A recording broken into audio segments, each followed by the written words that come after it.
Welcome to another episode of Dark Footage Entertainment. Have you ever heard of the Villisca axe murders, where an entire town was shaken by a gruesome act of violence that would scar this small Midwestern town of Iowa forever? This horrific story unfolded in the quiet heartland of America on a warm summer day in 1912, when an unfathomable horror was discovered.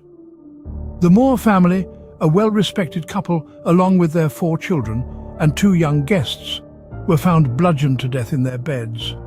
A family slain as they slept, transforming their home into a chilling crime scene.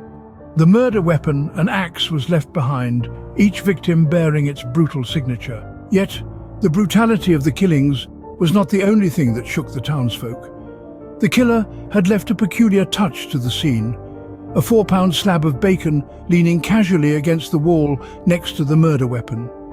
Mirrors and glass entry doors covered with pieces of clothing from the victims, as if the murderer couldn't bear his own reflection, and a plate of untouched food sat next to a bowl of bloody water on the kitchen table. The shock of the massacre reverberated through the town. The local authorities launched an investigation. Several suspects were initially considered. However, as the investigation unfolded, the focus soon fell on one man, the Reverend Lynn George Jacqueline Kelly.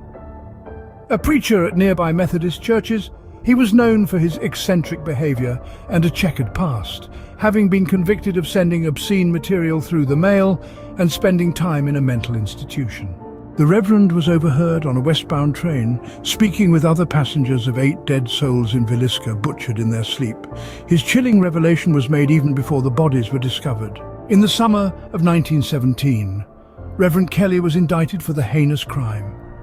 While incarcerated, he confessed to the murders, stating that he was acting on a divine whisper, "Suffer the children to come unto me."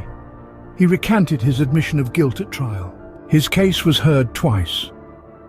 The first trial ended in a hung jury, uncertainty hanging in the air as preparations for the retrial began.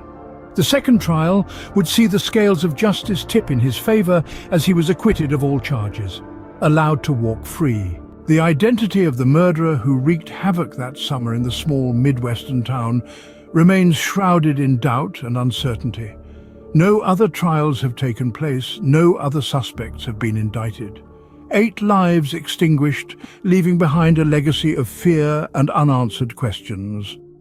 The Villisca axe murders remain a mystery, leaving residents to ponder the question, who committed this horrendous act and why?